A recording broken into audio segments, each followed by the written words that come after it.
Добро пожаловать в мой канал. Victoria Adam, publié le 18 12 018 à 21h27. Crédit photo copyright Reuters. Boursier.com. Le ministre français des Finances, Bruno Le Maire, et son homologue allemand Peter Altmaier ont affirmé jeudi vouloir réguler le Bitcoin et les autres crypto-monnaies. Ils ont annoncé que les deux pays présenteront des propositions communes en ce sens au G20 Finance, qui se tiendra en mars à Buenos Aires. Nous avons les mêmes inquiétudes et nous partageons l'ambition de réguler le Bitcoin, a affirmé le ministre français lors d'une conférence de presse conjointe avec son homologue allemand à Bercy. Réduire les risques par la régulation. De son côté, M. Altmaier a confirmé cette volonté commune au phénomène que l'on appelle les bitcoins et les autres crypto-monnaies qui existent et qui sont en train de se développer. Nous avons une responsabilité vis-à-vis de nos citoyens d'expliquer les risques et de réduire les risques par une régulation qui s'impose, a-t-il expliqué. Rappelons que les crypto-monnaies, créées en 2009, et échangées via des plateformes électroniques, ne sont actuellement régies par aucune banque centrale ni aucun gouvernement.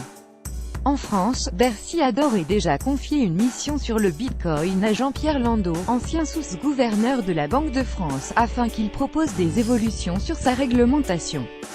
L'initiative franco-allemande intervient alors que les crypto-monnaies traversent une brutale zone de turbulence.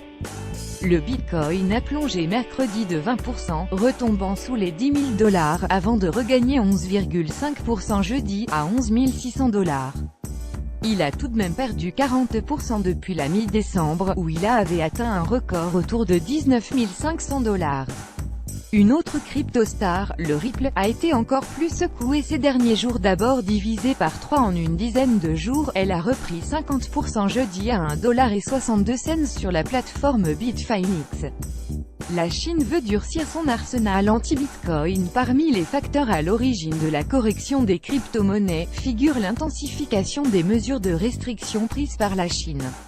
Pékin a déjà interdit dès septembre 2017 les plateformes d'échange de crypto-monnaies et les levées de fonds réalisées dans ces nouvelles monnaies initiales. Offering, ICO.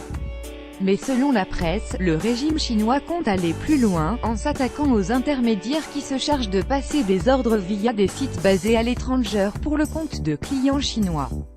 La Chine cherche aussi à limiter le minage de Bitcoin, le procédé qui consiste à résoudre des équations complexes pour valider la création de Bitcoin. Ce serait un coup dur pour la monnaie et ses mineurs, dans la mesure où 70% des volumes mondiaux de minage sont actuellement effectués en Chine. La Corée du Sud a pris des mesures pour imiter l'usage des crypto-monnaies. Par ailleurs, les autorités de Corée du Sud ont interdit aux institutions financières implantées dans le pays de réaliser des transactions en monnaie virtuelle, c'est-à-dire d'acheter, de vendre ou même de détenir une crypto-monnaie. Puis, début janvier, les autorités ont même indiqué qu'elles réfléchissaient à interdire purement et simplement les plateformes d'échange de monnaie virtuelle. Une telle interdiction ne pourrait toutefois pas être adoptée dans l'immédiat, la procédure parlementaire étant très longue en Corée du Sud. Aux dernières nouvelles, les consultations à ce sujet se poursuivaient entre les autorités et les acteurs du marché. Copyright 2018, Boursier.com.